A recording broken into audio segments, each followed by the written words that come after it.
Hello friends, நான் உங்கள் கவி பேசுகிறேன்.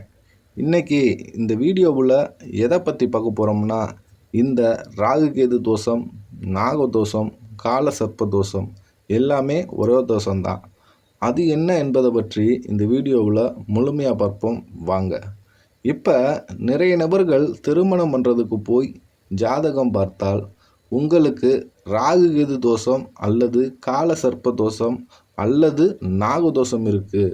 அதனால் அதே மாதிரி பொண்ணை தான் பார்க்கணும், இல்லை அதே மாதிரி பையனை தான் பார்க்கணும் என்று எல்லாம் சொல்லி நிறைய சூசியர் அலைய விட்டுருப்பாங்க.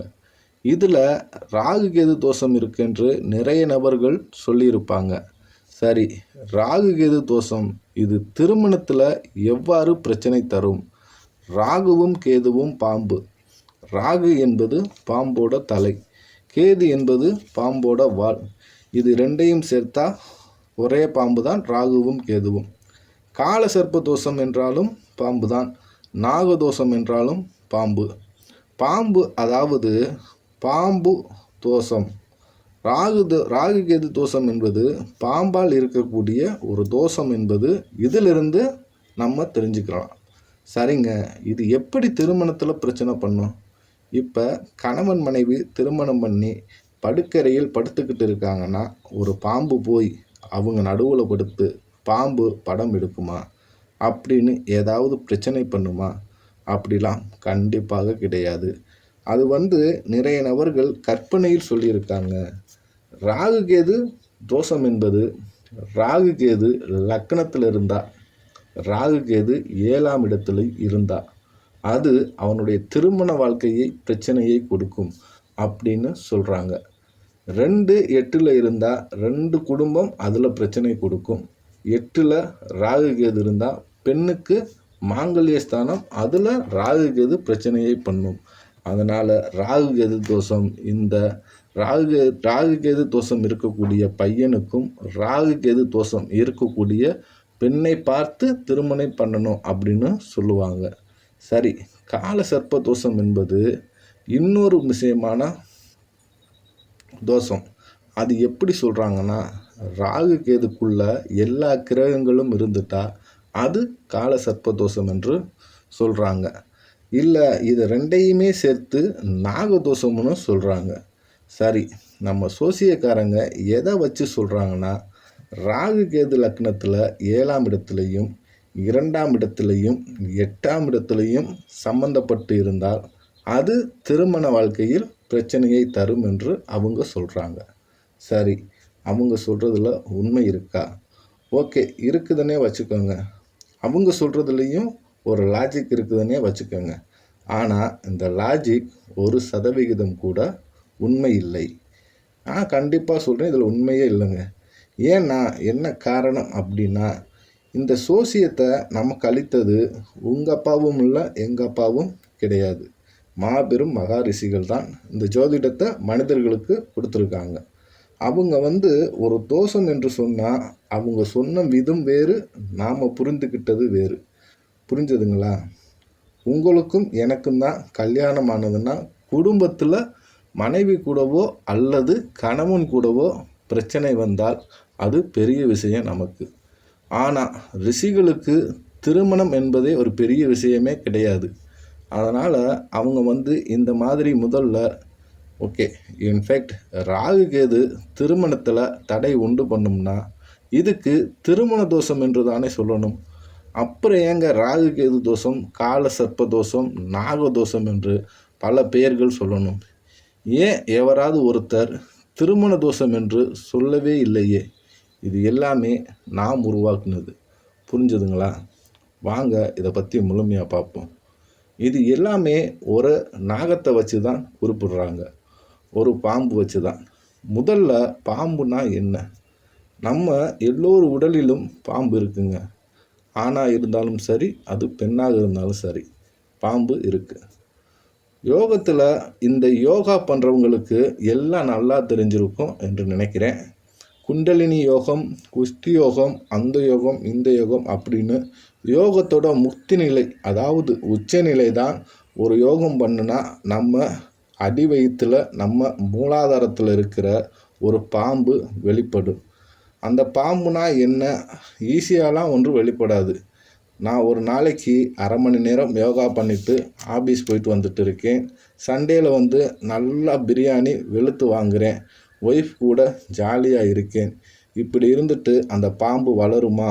யோக சக்தி என்பது கிடைக்கவே கிடைக்காது. இந்த யோகாவால் எந்த பலனுமே இல்லை.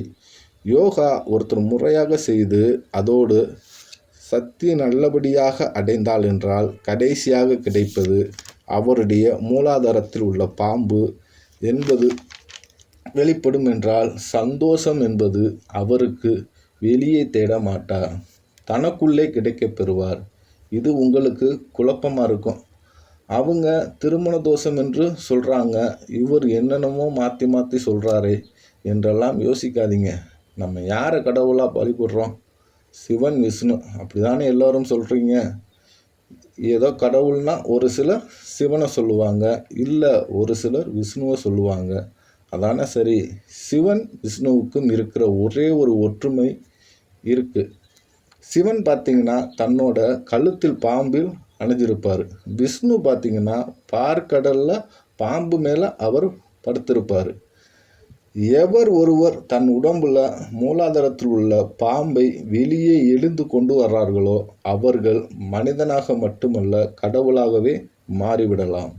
இந்த நாகதோஷம், ராகுகேது தோஷம், கால சர்ப்ப தோஷம் இருக்கிறவங்களில் அது வெளிக்கொணர முடியாது. ஏதாவது ஒரு கட்டத்தில் ஒரு பெண்ணால் தன்னோட கற்பு நிலையை இழக்க வேண்டியது வரும். அதனால் அவரோட சக்தி எல்லாம் பறிபோய்விடும். இதுதான் நாகதோஷம். இந்த தோஷம் வசிஷ்டருக்கும் வருது, விஸ்வாமிஸ்தருக்கும் வந்திருக்கு. இவங்க எவ்வளோ பெரிய ஞானிகள், எவ்வளோ பெரிய முனிவர்கள், எவ்வளோ பெரிய ரிஷிகள்.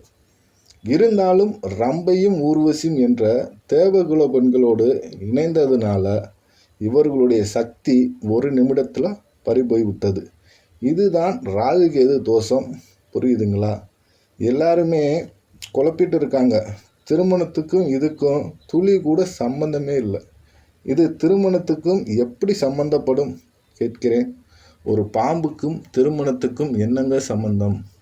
பாம்புக்கும் நமக்கும் தாங்க சம்பந்தம். நம்ம உடம்புல மூலாதாரத்தில் உள்ள இருக்கிற பாம்பு போல் ரூபம் கொண்ட அந்த சக்தியை செயல்படுத்தினோம் என்றால் யோகத்தின் உச்ச நிலையை நம்ம அடைவோம். அதனால் என்னவாகுது? நம்ம கடவுளுக்கு நிகரானவராக மாறிவிடுகிறோம். கடவுளாகவே நம்ம மாறிக்கொள்ள முடியும். சிவன் யார்? சிவனை ஒரு பெண்ணால் மயக்க முடியுமா? முடியாது. என்ன காரணம்? அவர் இந்த சித்தியை அடைந்து விட்டார். சிவனும் சரி, பெருமாளும் சரி. ஆனால் இன்னைக்கு நாகதோஷம் இருந்ததுன்னா அந்த சித்தியை அடைய முடியாது. சரி, அந்த தோஷம் இல்லாதவர்களெல்லாம் இந்த சித்தியை அடைந்து விட்டார்களா? அதுவும் முடியாது. ஏன்னா நம்ம எல்லாரும் கலியுகத்தில் இருக்கோம். கிரசயுகம், திரையுகம், திரோதயுகம், கலியுகம். கிரசயுகத்தில் ஒரு மனிதனுக்கு 1,00,000 வருடம் உயிர் இருக்கும். துவார யுகத்தில் 10,000 வருடம் உயிர் இருக்கும். துரோப யுகத்தில் 100 வருஷம் ஒரு மனிதனுக்கு உயிர் இருக்கும். கலியுகத்தில் வெறும் 100 வருஷம்தாங்க மனுஷன் உயிர் வாழ்கிறான். கிரசயுகத்தில் ஒரு மனிதன் 1,00,000 வருடத்திற்கு உயிரோடு இருந்தான்னா என்ன பண்ணணும்? அது எல்லா விஷயத்தையும் கற்றுக்கிட்டு இந்த யோகத்தின் மூலமாக தன்னோட உச்ச நிலையை அடையணும். அப்போ தான் கிருஷ்ணயுகத்தில் இதை பண்ணினாதான் ஒருத்தனுக்கு மோட்சம் என்பதே கிடைக்கும். துரத யுகத்தில் இதே மாதிரி தான் 10,000 வருஷம் இருக்கிறதுனால அவன் எல்லா விஷயத்தையும் கற்றுக்கிட்டாலே போதும் அவனுக்கு மோட்சம் என்பது கிடைக்கும். கலியுகத்தில் வெறும் 100 வருஷம்தான் மொத்தமே. அதுலேயும் முதுமையில் நிறைய வருடம் போய்விடும். கலியுகத்தில் நம்ம சந்தோஷமாக இருக்கணும்னா, மோட்சம் கிடைக்கணும்னா வெறும் கடவுளை வழிபட்டாலே போதும், முக்தி கிடைக்கும் கலியுகத்தில். இதுதாங்க விஷயம். ராகுகேது தோஷம் இருக்கக்கூடியவங்க என்ன பண்ண முடியாதுன்னா, தன்னோட மூலாதாரத்தில் இருக்கிற பாம்பை செயல்படுத்த முடியாது. யோகத்தின் உச்ச நிலையை அடைய முடியாது. அதுதான் ரிஷிகளுக்கும் பெரிய விஷயம். இன்னைக்கு ஒரு மனுஷனை கலியுகத்தில் பார்த்து கேட்டிங்கன்னா உன்னோட வாழ்க்கையின் லட்சியம் என்ன என்று கேட்டால், திருமணம் பண்ணணும், அழகான பெண்ணை மனைவியாக அடையணும், வெளிநாடு போய் வேலை பார்க்கணும், யுஎஸ் போகணும், செட்டில் ஆகணும், கிரீன் கார்டு வாங்கணும் என்று தான் சொல்லுவார்கள். இதுவே ஒரு ரிஷிக்கிட்ட கேட்டால் அப்படியா சொல்லுவாங்க? ரிஷிகள் என்ன விஷயம், தன்னோட இந்த பிறவியை நாம் முக்தி நிலையை அடைய வேண்டும், அதற்கு என்ன விஷயம் தேவையோ அந்த யோகத்தோட உச்ச நிலையை அடைய வேண்டும். இதுதான் ஒரு ரிஷியோட குறிக்கோளாக இருக்கும். இதை ரிஷி பண்ண முடியலைன்னா தான் அதைத்தான் நாகதோஷம் என்று சொல்லுவார்கள் அந்த ரிஷிகள்.